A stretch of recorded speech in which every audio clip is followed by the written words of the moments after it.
तो आदाब, नमस्कार, गुड इवनिंग, सत श्री अकाल। एक बार फिर आप तमाम लोगों का स्वागत है। तो पूरी फैमिली अच्छी होगी, अपना ख्याल रख रही होगी। इस दुनिया में तरह तरह के लोग हैं। उन्हीं लोगों में से एक शख्स था जिसका शौक फोटोग्राफी थी, लेकिन फोटोग्राफी की जो शौक थी उसके साथ साथ एक और शौक था, और वो शौक था दुनिया भर के खजाने को ढूंढना। ऐसे बहुत सारे लोग हैं जो दुनिया में दबे हुए या कहीं और खजाने को ढूंढने की कोशिश करते हैं। बहुत बार खजाना मिलता भी है, इस पर कई फिल्में भी बन चुकी हैं। लेकिन ये जो शख्स था, खजाना ढूंढने की काफ़ी इसने कोशिश की, इतिहास के पन्नों के जरिए कामयाबी मिली नहीं। धीरे धीरे वक्त बीता, फिर उसे लगा कि कहाँ खजानों के चक्कर में पड़ा हुआ हूं, खजाने तो मिलेंगे नहीं। तो जहाँ सबको पता है कि कई ऐसी जगह है इस दुनिया में जहाँ पे खजाना रखा रहता है, तो उन गड़े या दबे खजाने को ढूंढ कर अपना वक्त ज़ाया करने की बजाय क्यों ना उन खजानों के बारे में बात की जाए जो हम सबको पता है कहाँ रखा होता है। अब इसने फिर धीरे धीरे सोचना शुरू किया, और तभी इसे ख्याल आया, एक ऐसा खजाना जो हर एक की आंखों के सामने होता है लेकिन कोई वहां तक पहुंच नहीं पाता, तो क्यों ना उस खजाने पर हाथ मारा जाए। और वो खजाना था एक बैंक में। अब उसने जब ये दिमाग में ख्याल आया तो इसके बाद उसने उसके ऊपर काफी रिसर्च किया। रिसर्च करने के बाद अब उसने तय किया कि इस बैंक में रखे हुए पैसों को लूटा जाए, क्योंकि मेरे लिए यही खजाना है, और साथ ही अपनी होशियारी, अक्लमंदी दिखाने का भी यही जरिया है। इसके बाद उसने एक बैंक को चुना, और यहीं से कहानी शुरू होती है। ये कहानी है फ्रांस के शहर नीस की। उस वक्त दुनिया के चुनिंदा ऐसे बैंक थे जिनकी मजबूती, जिनकी सुरक्षा की मिसालें दिया जाती थी। तो इस बैंक का नाम था सोसाइटी जनरल। इस सोसाइटी जनरल बैंक की खासियत यह थी कि बहुत पुरानी इमारत में बनी हुई थी।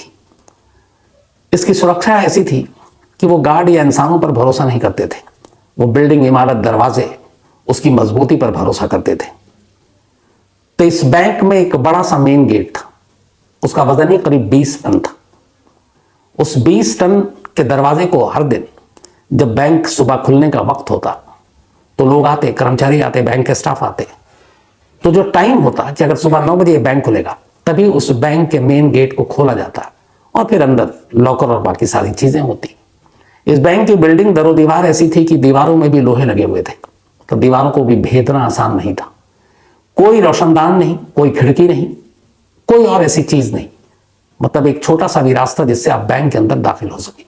सिर्फ और सिर्फ एक बड़ा सा गेट, और उस गेट को बैंक खुलते ही खोला जाता सबके सामने, और फिर बैंक जब बंद होने का वक्त आता तो उस गेट को बंद कर दिया जाता। 19 जुलाई 1976 की बात है। सुबह का वक्त था। तमाम स्टाफ गेट के पास पहुंच गए बैंक के वक्त से पहले। अच्छा, ये वो दौर था 1976। तब ये एटीएम या फिर इस तरह की चीजें नहीं थी। आपको बैंक का लेन देन के लिए आपको बैंक ही जाना पड़ता था। एटीएम मशीनें भी नहीं हुआ करती थी कि आप कहीं से पैसे ले लो, उसमें डाल दो, डिपॉजिट कर दो, क्योंकि टेक्नोलॉजी थी नहीं। तो हर काम, जैसे हम आप कुछ साल पहले तक बैंक ही जाया करते थे हर बार, तो ये वो दौर था। तो ना इंटरनेट, ना टेक्नोलॉजी बैंक में। तो बैंक पूरी तरह से इंसानों के हवाले और इस मजबूत दरवाजे और दीवार के भरोसे पर।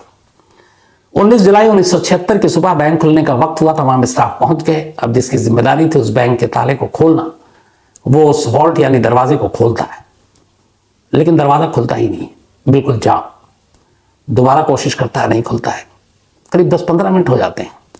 तभी बैंक स्टाफ को याद आता है कि ऐसा 2-3 बार पहले भी हो चुका है कि दरवाजा खोलने की कोशिश की गई और नहीं खुला, शायद वो अंदर से जाम हो जाता है। तो इस दरवाजे और इस सिक्योरिटी की जिम्मेदारी जो जिस कंपनी को दी गई थी, जिसने ये दरवाजा बनाया था, जिसने ये ताला बनाया था, इससे पहले 2-3 बार जब भी ये दरवाजा नहीं खुला तो उस सिक्योरिटी कंपनी को फोन किया गया। उनका फिर स्टाफ आया और उसने अपनी टेक्निक से दरवाजे को खोल दिया। तो 19 जुलाई 1976 की सुबह भी दरवाजा खोलने की कोशिश की गई, खुल नहीं रहा। करीब 1 घंटा बीत गया। अब ये हुआ कि लोगों जो बैंक में अब जिन्होंने अपना पैसा रखा है, उनकी अपनी जरूरत के हिसाब से अब कस्टमर भी वहां पहुंच गए। तो बैंक स्टाफ के साथ साथ अब कस्टमर की भी भीड़ गेट के बाहर। इधर दरवाजा खुल नहीं रहा है, बैंक स्टाफ परेशान, कस्टमर उधर अलग नाराज। तो 1 घंटे की तमाम कोशिश के बावजूद जब नहीं खुला तो यह तय हुआ कि उस सिक्योरिटी कंपनी को फोन करके बुलाया जाए। अब सिक्योरिटी कंपनी को इंफॉर्मेशन दी गई कि भैया दरवाजा खुल नहीं रहा, आप आ जाओ। उनकी कंपनी के लोग आए। अब उन्होंने दरवाजा खोलने की कोशिश की। कोशिश करते रहे, दरवाजा खुला नहीं। ऐसा लग रहा था कि बिल्कुल बुरी तरह से जाम है। करीब 3 घंटे बीत गए। 3 घंटे तक वो दरवाजा नहीं खुला। जब 3 घंटे तक नहीं खुला, इधर कस्टमर परेशान, क्या करें?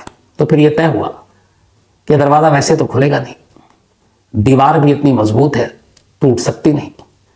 तो काम करते हैं, इस दरवाजे के अंदर एक ड्रिल करते हैं, ड्रिल मशीन से एक होल करते हैं और उसके जरिए ये देख सकते हैं हाथ डालकर कि आखिर अंदर से वो कहां पे लॉक फंसा हुआ है। तो जहां पे अंदर से लॉक हुआ करता था, चूंकि उस कंपनी को मालूम, उन्होंने ड्रिलिंग मशीन से उसी के पास एक होल करना शुरू किया। उसमें भी काफी वक्त लगा, क्योंकि 20 टन वजनी दरवाजा और चोर वो ड्रिलिंग के जरिए खोल ना पाए, इसकी भी पूरी इंतजाम उसमें था। खैर कुछ वक्त लगा, ड्रिल मशीन के जरिए एक छोटा सा होल हुआ जिससे कि एक हाथ अंदर जा सके। अब एक कंपनी के मुलाजिम ने हाथ अंदर डालकर उस लॉक को टटोला कि अंदर से जाम में तो खोल सके। लेकिन जब हाथ अंदर गया तो वो हैरान रह गया। उसने देखा जहां पर लॉक होना चाहिए था, लॉक की जगह तो ऐसा लग रहा है कि जैसे अंदर से किसी ने पूरे ड्रिल करके या फिर एक तरह से उसको जाम कर दिया है। मतलब कोई ऐसी चीज जो कई बार लोहा को पिघलाकर और वो सारी चीजें करते हैं, आप उसको परमानेंटली बंद कर देते हैं, तो फिर वो ऐसा लगा कि उसके अंदर जो है वो कोई ऐसी चीज लगा दी गई है उस वॉल को जहां पे लॉक था, जिससे आप उसको खोल ही नहीं सकते। मतलब वेल्डिंग मशीन के जरिए उस लॉक के पूरे हिस्से को और दरवाजे के 2 पार्ट जो होते थे, वेल्डिंग मशीन से उसको जाम कर दिया अंदर से। अब ये कैसे मुमकिन? पहले तो सिक्योरिटी कंपनी का उस मुलाजिम को हैरानी, जब उसने अपने सीनियर को बताया कि अंदर तो वेल्डिंग के थ्रू पूरा जाम कर दिया गया। तब बदहवास लोगों ने चारों तरफ देखना शुरू किया, बैंक के दीवारों को, पूरी दीवार सलामत, छत सलामत। तो कौन ऐसा शख्स हो सकता है जो अंदर से वेल्डिंग के जरिए पूरे दरवाजे को लॉक कर दे? और जिसने लॉक किया फिर वो अंदर ही होना चाहिए, बाहर आने का कोई दूसरा रास्ता तो है नहीं। लेकिन अभी उससे पहले मुश्किल ये थी कि चलो किसी ने लॉक किया, पहले अंदर तो दाखिल हो ताकि वहां का मंजर देखें। अब ये हुआ कि इतना बड़ा होल जिससे एक आदमी कम से कम अंदर दाखिल हो, वहां पे कहां पे किया जाए? दरवाजे के साथ बहुत वक्त लगता, इधर लोगों की भीड़ बढ़ती जा रही थी। आखिरकार तय हुआ कि एक दीवार के पास वेल्डिंग मशीन से एक इतना बड़ा सुराख किया जाए कि एक आदमी एक बार में आसानी से अंदर दाखिल हो सके। अब उस दीवार में होल करना शुरू किया गया। आखिरकार दीवार में होल किया गया, पहला शख्स अंदर गया। जब वो अंदर गया तो वो अंदर चीख पड़ा। उसने देखा कि अंदर सारे लॉकर टूटे पड़े हुए हैं, सारी तिजोरी गायब, उसके अंदर का रखा हुआ माल गायब। अब धीरे धीरे करके बाकी लोग अंदर गए। अंदर जाने के बाद अब उस वेल्डिंग, जब दरवाजे को देखा अंदर से, तो वेल्डिंग मशीन के जरिए बाकी उस पूरे दरवाजे के लॉक और सिस्टम को इस तरह से बंद कर दिया गया था कि आप दरवाजा खोल ही नहीं सकते थे, और इसीलिए बाहर से दरवाजा खुल नहीं रहा था। अब फिर उस वेल्डिंग जो किया गया था उसको तोड़ा गया, हटाया गया, तब दरवाजा खुला।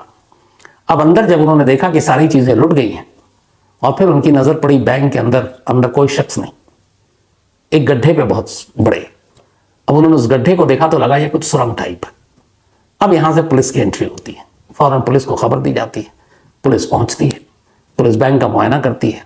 बैंक का मुआयना करने के बाद जो सबसे पहले पुलिस देखती है, अंदर बैंक के एक दीवार पर एक मैसेज लिखा हुआ था। शायद जिसने बैंक पर हाथ साफ किया था उसने जाते जाते ये मैसेज लिखा था। ये जो मैसेज है था तो फ्रेंच लैंग्वेज में, लेकिन उसका हिंदी में ट्रांसलेशन ये है कि बगैर हथियार, बगैर नफरत के और बिना किसी वायलेंस के, बिना किसी हिंसा के। तो बगैर हथियार, बिना नफरत और बिना किसी हिंसा के बैंक लूट लिया। अब इससे क्लियर हो गया कि यह बैंक रॉबरी का मामला है। तो ये बैंक की चोरी 900 करोड़ की, लेकिन एक 100 करोड़ बैंक हाइस्ट, 100 करोड़ रुपए की चोरी। कैसे हुई ये चोरी? कुकू एफएम के ऑडियो बुक पे आप जाकर ये पूरी कहानी इंटरेस्टिंग सुन सकते हैं। इसने मामले की तफ्तीश की। अब उस सुरंग को पे जब नजर पड़ी पुलिस की टीम की, तो उस सुरंग में मजबूरी थी किसी को उतार कर देखना कि इसका दूसरा सिरा कहां जाकर खुलता है। खैर पुलिस की टीम जो है सुरंग में उतरी। सुरंग में अंधेरा। अब वो अंधेरे में चलते गए। चलते चलते जब वो सुरंग के दूसरी तरफ निकले तो पता चला कि वो उस शहर के एक अंडरग्राउंड सीवरेज होती है उसकी लाइन थी, और वो शहर के एक खास जगह पे सीवर के पास से बाहर निकले। जहां पे वो सीवर निकल रहा था वहां पे बिल्कुल सुनसान टाइप की जगह थी। तो अब बैंक से इस सीवर के बाहर पुलिस की टीम निकली तो ये अंदाजा हो गया कि जो बैंक के लुटेरे थे उन्होंने सुरंग खोदी, इस सीवरेज लाइन के थ्रू बैंक तक पहुंचे, बैंक को लूटा और इसी रास्ते से वापस चले गए। अब ये क्लियर हो गया कि मामला बैंक रॉबरी का। अब पुलिस को बैंक के अंदर से भी कुछ चीजें मिली, सुरंग के अंदर से भी कुछ चीजें मिली, बैंक के अंदर से उन्हें बहुत सारे खाने पीने की चीजें मिली, कुछ खाई हुई, कुछ आधी खाई हुई। उन्हें लगा कि जो भी चोर था बड़ी तसल्ली से उसने खाना खाया, क्योंकि खाने की मात्रा इतनी ज्यादा थी। इसके अलावा उनको 27 गैस सिलेंडर मिला, जो शायद बैंक के जो अंदर के तिजोरियां थी उनको काटने के लिए इस्तेमाल किया गया था। वेल्डिंग टॉर्च जलाई थी। तो ये सारी चीजें इशारा कर रही थी कि ये पूरा मामला एक प्री प्लान चोरी का था। इतना ही नहीं, जिस सुरंग के जरिए सीवर के थ्रू पुलिस की टीम निकली तो वहां पे वेंटिलेशन मशीनें भी लगी हुई थी, ताकि हवा जो है फ्रेश एयर वो ले सकें, ताकि अंदर दम घुट ना जाए। तो इतने सारे तामझाम के साथ शहर के एक सबसे सुरक्षित बैंक के अंदर एक चोर चोरी कर चुका था। अब हिसाब किताब लगाना शुरू किया गया। जब हिसाब किताब लगाना शुरू किया गया तो उस वक्त जो रिपोर्ट आई वो ये थी कि 20 मिलियन से भी ज्यादा, यानी कि डॉलर में अगर कहें तो 110 मिलियन डॉलर और इंडियन करेंसी में कहें तो करीब 900 करोड़ रुपए कैश और ज्वेलरी उस बैंक की तिजोरी से गायब हो गए थे, जो अलग अलग लोगों के थे। 900 करोड़, ये उस वक्त की सबसे बड़ी चोरी थी। इस चोरी की खबर पूरी दुनिया की मीडिया में आई, फ्रंट पेज पे खबरें छपी और इस चोरी के तरीके पे लोग हैरान थे कि कैसी है चोरी हुई।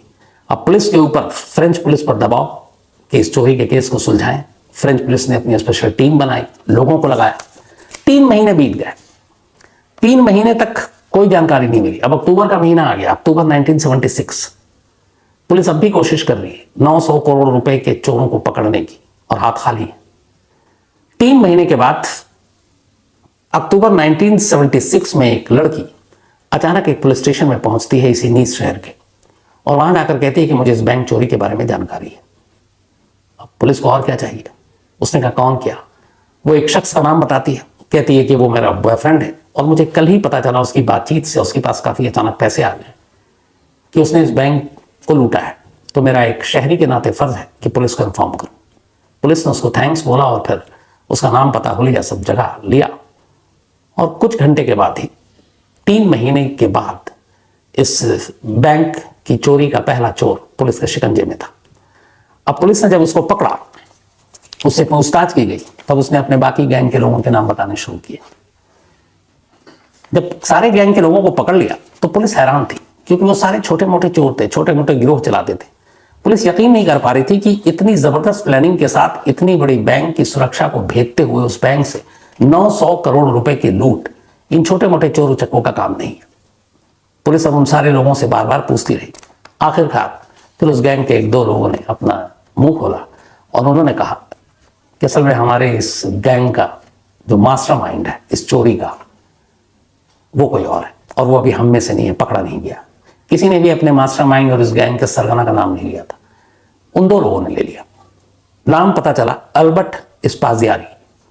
अल्बर्ट स्पाजियारी इटली का रहने वाला था, और ये पेशे से एक फोटोग्राफर था, और फोटोग्राफी के साथ साथ इसको गड़े और दबे खजाने को ढूंढने का शौक था। अब जब ये नाम पुलिस के सामने आया, पुलिस ने जाल बिछाया, और आखिरकार अल्बर्ट स्पाजियारी भी अब उनके शिकंजे में आ गया। अब उससे पूछताछ शुरू हुई। जब पूछताछ शुरू हुई तब उसने बताया कि मैं दुनिया भर में बहुत सारे खजाने की तलाश में भटकता रहा, कामयाबी मिली नहीं। तब मैं इस शहर में आया और इस शहर में आने के बाद मैंने भी इस बैंक में अपना अकाउंट खुलाया, और इस अकाउंट को खुलवाने के बाद अब मुझे लगा कि खजाने के पीछे कहां इधर उधर भागते रहो, क्योंकि मुझे इस बैंक के बारे में असलियत पता चल गई थी कि इस बैंक में बहुत सारे पैसे हैं, यानी खजाने हैं। तो इसी सोसाइटी जनरल बैंक में फिर मैंने अपना अकाउंट खुला लिया। अकाउंट खोलने के बाद अब मैं अक्सर बैंक आता, और अब मैंने प्लानिंग करनी शुरू की। सबसे पहले उसने इस बैंक में एक लॉकर लिया। उसने कहा कि उस लॉकर को लेने के बाद मैंने बैंक चूंकि इतनी बार गया था, बहुत सारी फोटोग्राफर का पेशे से तस्वीरें भी ली, तो उसने देखा कि इस पूरे बैंक की जो सुरक्षा है वो सिर्फ एक मेन गेट के हवाले है। 20 टन वजनी वो गेट जो खुलता नहीं है, और उसे खोलने वाला कोई नहीं। तो मुझे लगा कि बाकी पहरेदार और बाकी लोगों की तरफ से ये बेखबर है बैंक के तमाम जो करता धरता है। तो इसने कहा कि उस दरवाजे को तो खोलना और उस दरवाजे से आकर चोरी करना मुश्किल था। तो उसने सबसे पहले ये भी सोचा कि अंदर शायद कुछ सिक्योरिटी सिस्टम में अलार्म होगा। तो उसने जब अपना जो एक लॉकर लिया, उसके अंदर उसने एक अलार्म वॉच रख दिया, एक घड़ी जिसमें अलार्म बजती है, और उसमें रात का टाइम फिक्स किया और अपने एक दिन लॉकर में गया, उसने उस अलार्म वॉच को उसके अंदर डाल दिया। घंटी बजी, कुछ नहीं हुआ। 2 दिन बाद वो फिर बैंक आया, उसने घड़ी में अलार्म सेट किया, फिर रात को घंटी बजी, कोई हरकत नहीं। तो वो अब कन्विंस हो गया कि इस बैंक में सिक्योरिटी सिस्टम कुछ नहीं है जो डिटेक्ट कर सके ऐसे, क्योंकि अगर लॉकर के अंदर अलार्म बज रहा है तो कोई सेंसर या बाकी चीज़ें पकड़ सकती हैं, लेकिन वहाँ किसी को खबर ही नहीं हुई। नॉर्मल बैंक में सुबह से रात तक काम चल रहा है। उसे लगा कि बस अब इस बैंक को लूटना आसान है। इसके बाद वो इंजीनियर बनकर शहर के म्युनिसिपल दफ्तर पहुंचता है। बैंक को चारों तरफ से वो अपनी नज़रों से पहले ही टटोल चुका था। अब वो पहुंचा इंजीनियर बनकर फेक म्युनिसिपल कॉर्पोरेशन के दफ्तर। उसने वहां से शहर का नक्शा लिया। शहर के नक्शे को लेकर अब उसने उस बैंक को देखा, उस बैंक के इर्द गिर्द की तमाम चीज़ों को देखा, पर उसे कहीं से भी बैंक में और एंट्री का कोई रास्ता सूझा नहीं, क्योंकि बैंक की दीवार और उस दरवाजे को भेदना नामुमकिन, और कहीं एक छोटा सा रोशनदान भी नहीं जिससे दाखिल हो। तब उसे लगा ज़मीन के ऊपर की बजाय ज़मीन के नीचे की तरफ सोचो। उस नक्शे के जरिए उसे पता चला कि यहाँ पे कुछ सीवरेज लाइन है। उनमें से एक सीवरेज लाइन तो उसने फिर अपने आकर नक्शे के हिसाब से जीरो इन किया और एक रोज उस सीवर में उतर गया। उतरने के बाद उसने नापना शुरू किया और फिर उसे अंदाजा हो गया कि ये सीवर की लाइन जो मेन शहर के मेन सीवर की लाइन है उससे एक जगह पर आकर ये कटती है, और वहां से अगर हम सुरंग बनाएं तो सीधे बैंक के अंदर जाकर इस सुरंग को खोल सकते हैं। अब यहां तक तो सब ठीक था, लेकिन जो उसने नापा उसके हिसाब से उसको मेन सीवरेज लाइन से कटकर बैंक तक जाने के लिए 26 फीट टनल बनाना था, यानी 26 फीट लंबा सुरंग। अब ये उसके अकेले का बस का था नहीं, क्योंकि वो चोरी की प्लानिंग कर रहा था। ये खुदाई और सुरंग बनाना उसे आता नहीं। फिर उसने रिसर्च किया, उसने शहर के एक बदनाम गिरोह के बारे में पता किया और एक तरह से उनको, उस गैंगस्टर्स की टीम को अपने साथ मिलाया। उन्हें अपना आइडिया दिया, कहा बैंक को लूटना है लेकिन उसके लिए सुरंग बनाना है। वो गैंग तैयार हो गई, लेकिन उसने कहा कि इसमें वक्त लगेगा, क्योंकि ये सुरंग जो बनाने का काम है सिर्फ रात के अंधेरे में हो सकता है। अब रात के अंधेरे में सुरंग बनाने का काम शुरू हुआ उस सीवरेज लाइन के अंदर, और इस काम में पूरे 2 महीने लगे 26 फीट का ये सुरंग बनाने। 2 महीने पूरे होने के बाद अब ये इंतजार करने लगे कि बैंक की छुट्टी वाला दिन आए। सैटरडे को बैंक बंद होता है, संडे को बंद होता है, तो मंडे को खुलेगा। तो उन्होंने कहा कि अब सैटरडे का दिन चुनते हैं। सैटरडे को बैंक जैसी शाम को बंद, ये लोग अपने साथ सारी चीजें, तब गैस सिलेंडर, कटर, खाना पीना सब लेकर सैटरडे की शाम को बैंक के अंदर दाखिल हो जाते हैं। अगले 27 घंटे तक ये लोग बैंक में रहते हैं, 27 आवर्स, पूरा सैटरडे और पूरा संडे शाम तक।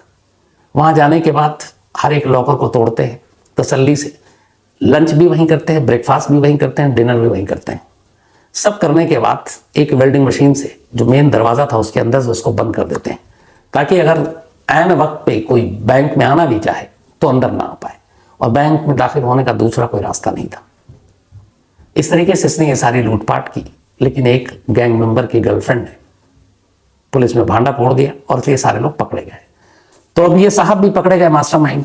इसके बाद इनको जज के सामने पेश किया गया। जज के सामने जब पेश किया गया तो सारे सबूत इसके खिलाफ थे। इसने अपना जुर्म कबूल कर लिया। उसने कहा कि हाँ, मैं ही इसका मास्टरमाइंड हूं। इतनी बड़ी चोरी थी, उस जुर्म को देखते हुए उस वक्त अदालत ने इसको उम्र कैद की सजा सुनाई। उम्र कैद की सजा मिल तो गई, लेकिन अभी तक चोरी का माल नहीं मिल रहा था। अब पुलिस इधर परेशान थी, थोड़े बहुत मिल गए, 900 करोड़ में थे 200-400, आधे से ज्यादा अभी तक नहीं मिले। अब मास्टरमाइंड यही, तो चोरी का रकम भी कहाँ है इसी को पता। पुलिस ने इससे कहा भी कि देखो अगर तुम करोगे तो तुमको तुम्हारी सजा कम होगी, लेकिन इसने बताया नहीं। अब जिस दिन उम्र कैद की सजा हुई, सजा सुनाने के बाद जज साहब इससे आखिरी बार पूछते हैं कि कहाँ है तुम, अगर बता सको। सजा सुनाई जा चुकी है, उम्र कैद मिल चुकी है। ये कागज पर कुछ कोडवर्ड लिखता है और वो कोडवर्ड लिखकर जज साहब के आगे कर देता है। कहता है ये सारा चोरी का माल यहां छुपा हुआ है। अब कहां छुपा हुआ है ये उसने कोडवर्ड में लिख कर दिया है। जज साहब ने पूछा कि इसका कोड बताओ, तो उसने कहा नहीं, मैं कोर्ट में सबके सामने नहीं बताऊंगा, मैं कहाँ कहाँ खजाना छुपा है अलग अलग जगहों पर है, ये कोड मैंने आपको दे दिया, ये डिकोड मैं सिर्फ आपके सामने करूंगा, अकेले में आपके कमरे में। जज तैयार हो गए। अब बाकी सारे लोग कोर्ट रूम में, जज साहब के चैम्बर के अंदर ये पहुंचते हैं चोर साहब, और वहां पहुंचने के बाद अब वो जज पूछता है कि चलो आप कोड बताओ। तो जब कोर्ट की बात आ रही थी, ये कुछ टाइम लेता है और कुछ बताना शुरू करता है, और इसी बीच में अचानक जज साहब के कमरे में एक विंडो थी, और वो विंडो फर्स्ट फ्लोर पे थी। इसके बाद अचानक जज साहब उलझे हुए हैं और ये उस विंडो से नीचे छलांग मार देता है। नीचे एक मोटरसाइकिल खड़ी थी पहले से, नीचे छलांग मारते ही उस बाइक पर बैठता है और 9-2-11 जज के कमरे से उम्र कैद की सजा मिलने के बाद खजाने का पता देने के नाम पर ये जज की आंखों के सामने से भाग जाता है। फिर ऐसा भागता है कि कभी उसका कोई सुराग नहीं मिलता। अब वो निकल चुका, हाथ आया नहीं, धीरे धीरे वक्त बीता, लेकिन चोर अभी भी सामने नहीं आ रहा। आखिरकार बहुत लंबा वक्त जब बीत गया तो फिर 1989 8 जून 1989 में खबर आई इटली से, अल्बर्ट की मां ने कहा कि उसके बेटे की मौत हो गई है इटली में। 8 जून 1989 को पूछा गया कि कैसे मौत हुई, उन्होंने कहा मुझे भी नहीं मालूम, कुछ लोग मेरे बेटे की डेड बॉडी को मेरे घर के बाहर रख कर चले गए। तो ये आज भी एक राज है कि अल्बर्ट की मौत कैसे हुई, किन लोगों ने मारा, या फिर नेचुरल डेथ हुई, और वो कौन लोग थे जो उसकी डेड बॉडी को उसके घर के बाहर चले गए। लेकिन इससे पहले जब ये वहां से भागा था तब अल्बर्ट ने एक टीवी इंटरव्यू दिया था, और उस टीवी इंटरव्यू में उसने डिटेल में बताया था कि उसने इस चोरी की प्लानिंग कैसे की थी, वही डिटेल जो अभी मैंने आपको थोड़ी देर पहले सुनाई। तो ये थी उस वक्त की सबसे बड़ी चोरी। और कमाल की बात यह कि चोर जज के कमरे से भी भाग गया, और ऊपर से कमाल की बात यह कि उस लूट की रकम में से ज्यादातर रकम कहाँ है आज भी वीनस या फिर पुलिस को नहीं मालूम। तो कहानी में आज इतना ही।